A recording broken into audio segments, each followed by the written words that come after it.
بسم اللہ الرحمن الرحیم سیعلم الذین ظلموا ای منقلب ینقلبون۔ یہ آیت عام طور سے قرآن مجید کی مجلسوں کے بعد میں پڑھی جاتی ہے، لیکن بہت ہی اہم پیغام رکھتی ہے،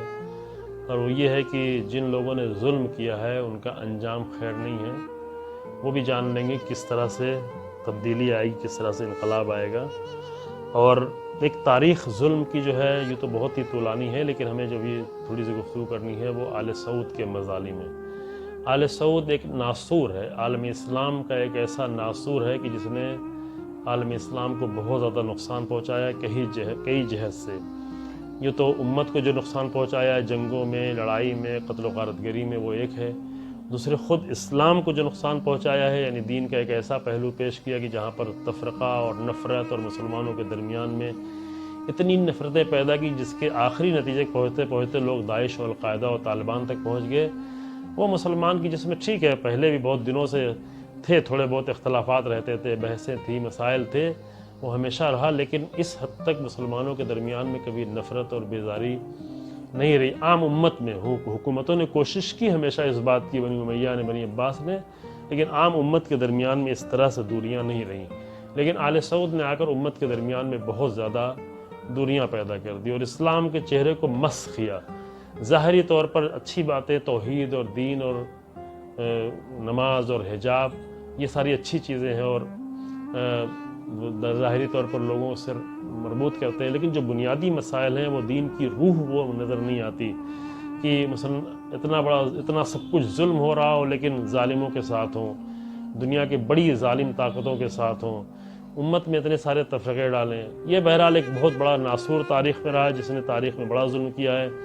تاریخ طولانی ہے، یوں تو آل سعود کی تاریخ لمبی ہے، تقریباً 250 سال کی یہ تاریخ بنتی ہے، لیکن یہ 250 سال پورے مستقل طور پر حکومت نہیں رہی، بیچ بیچ میں حکومت آتی رہی تھوڑی مدت کے لیے۔ مثلا 1205 سے لے کے 1217 تک جو حکومت کے بیچ بیچ میں آتی رہی، اس میں بہت سارے مظالم ڈھائے۔ 1216 ہجری میں، یعنی تقریباً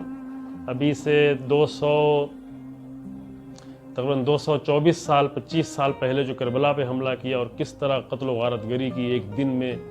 اور امام حسین السلام کے روضے کے سب کچھ لوٹ کر لے گئے، زری کو توڑ کر لے گئے، نجف پہ حملہ کیا، وہاں پہ علماء نے جو ہے مقابلہ کیا، مضبوطی سے مقابلہ کیا۔ البتہ اس زمانے کے جو مرجع تھے وہ خود میدان جنگ میں نکلے جنگ کرنے کے لیے، شیخ جعفر کاشف الغطا جو عظیم مرجع تھے، اور وہ جہاں سے گزرے انہوں نے سب پر بغیر یہ دیکھے ہوئے کہ کس فرقے سے ہے، کس گروہ سے ہے، چونکہ جو ان کو نہیں مانتا تھا ان سب کو وہ کافر سمجھتے تھے، اور اتفاق سے شیعوں سے زیادہ، کہیں زیادہ جو ہے انہوں نے اہل سنت کو قتل کیا، چونکہ سعودی عرب میں جو ان کے سامنے رکاوٹیں تھیں، مکے کی حکومت، مدینے کی حکومت، مکے کی شریف آل شریف کی حکومت، جو مدینے کی حکومت تھی، یا دیگر علاقوں کی جو حکومتیں تھیں، وہ سب اہل سنت حکومت، لیکن ان کو سب کو تاراج کیا، مارا، بے اختیار لوٹا گھسوٹا، اور بالکل سب کو کافر قرار دیا، اور بعد میں بہرحال عراق اور کربلا اور نجف تک بھی پہنچے، البتہ وہاں پر کبھی ان کی حکومت قائم نہیں ہو سکی۔ پوری اس تاریخ میں جو اپنے مظالم رہے وہ تو رہے ہی، لیکن خاص کر جب باقاعدہ یہ مستقل طور پر حکومت قائم ہوئی، جو ابھی تقریباً 100 سال اس کے ہو رہے ہیں، اس حکومت سے بھی ایک باقاعدہ پلاننگ کے تحت جنہوں نے بہت بڑے پیمانے پر فساد و فتنہ پیدا کیا عالم اسلام میں، اس کے ابھی کے جو نمونے دکھتے ہیں وہ یمن دکھ رہا ہے، وہ سیریا دکھ رہا ہے، وہ القاعدہ اور طالبان اور داعش جیسے گروہ کی جس کی پوری سرپرستی انہوں نے کی۔ یہ واقعاً ایک بہت ہی بڑا ناسور رہا ہے، پوری تاریخ کا ایک بہت بڑا ناسور رہا ہے۔ انہی تمام مظالم میں ایک ظلم جو آل سعود کا رہا ہے وہ یہ رہا ہے کہ انہوں نے جتنے بھی اسلامی آثار تھے اس کو مٹا دیا، چونکہ کسی قوم کے اثرات اور آثار کا ہونا وہ خود ایک بہت بڑی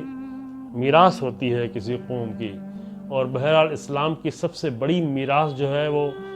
ذات پیغمبر اکرم صلی اللہ علیہ وآلہ وسلم سے مربوط آپ کی زندگی، آپ کا سفر، آپ کا رہنا، آپ کا مکے میں رہنا، آپ کا مدینے میں رہنا،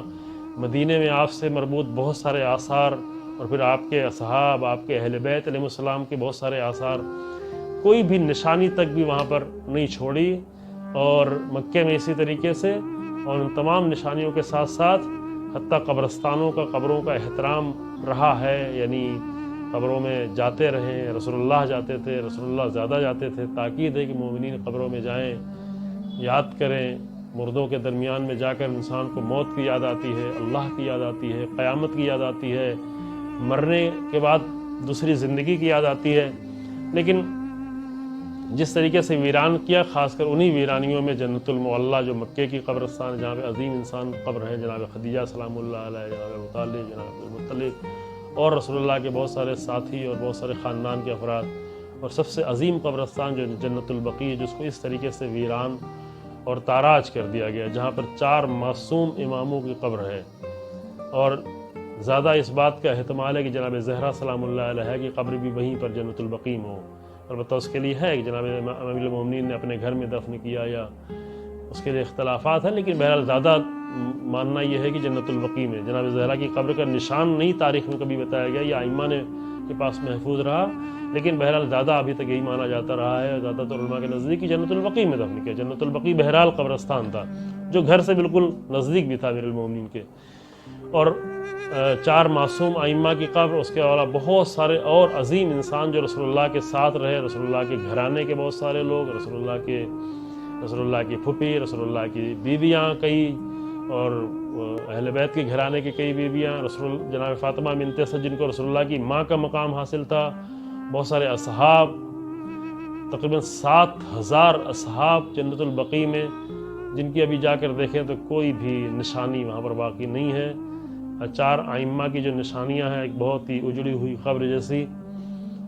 اور البتہ یہ کہ الگ بحث ہے کہ قبروں پر جو بنا ہے، وہ روایات ہمارے پاس بھی موجود ہے، سنت کے بعد موجود ہے قبروں کے بنانے کے سلسلے میں، وہ بحث کبھی اور بھی کی جائے گی، لیکن اصل مسئلہ یہ ہے کہ ان قبروں کو اس طرح سے ویران کر دینا اور ان کی حرمت کو پامال کرنا، اور یہ بھی پورا ارادہ کرنا کہ حتیٰ رسول اللہ کے حرم کو بھی ویران کر دیں اور ختم کر دیں، لیکن وہ عالم اسلام سے اتنا اعتراض ہوا، خاص کر ہمارے ملک سے اتنا اعتراض، ہندوستان سے، مصر سے، دوسرے کہ وہ کام نہیں کر سکے، لیکن ابھی تک بھی ان کے ارادے میں ہے کہ اگر یہ کام کر سکتے تو ان کے لیے بہت اچھا تھا۔ اتفاق سے خود ہم جنت البقیع میں تھے، ایک اعتراض کیا تھا کہ 3 سال پہلے، تو اس نے کہا کہ جو وہاں پہ خادم بیٹھے ہوتے ہیں اور متوع ہوتے ہیں، بولتے رہتے ہیں، تو انہوں نے کہا کہ ہم چاہتے تھے رسول اللہ کے روضے کو بھی توڑ دیں، چاہتے ہیں توڑ دیں لیکن نہیں توڑ سکتے۔ تو یہ بہرحال ایک تاریخ کا ایک المیہ ہے جہاں پہ اتنے سارے اثرات کو، لیکن بہرحال اسلام کے اثرات جو ہے وہ ظاہری اثرات اگر ختم کیے ہیں تو دوبارہ انشاءاللہ وہ آباد ہوں گے، وہ اثرات باقی رہیں گے، اور یہ ناسور اور یہ نحس نسل جس نے عالم اسلام میں آ کر اتنے تفرقے پیدا کیے ہیں، اور عالم اسلام کو خود آپس میں ایک دوسرے سے جتنا زیادہ لڑا دیا ہے، اور عالم اسلام کو آ کر ذلیل اور غلام بنا دیا ہے ظالم طاقتوں کا اور ظالم حاکموں کا، جو اسرائیل و امریکہ سے آ کر ملے ہوئے ہیں۔ اللہ کی بارگاہ میں دعا ہے کہ اللہ اس ناسور سے عالم اسلام کے جسم کو نجات دے، اور اس نحوست سے عالم اسلام کو نجات دے، اور عالم اسلام اتحاد و اتفاق کے ساتھ، عزت و سربلندی کے ساتھ آگے بڑھے انشاءاللہ تعالی۔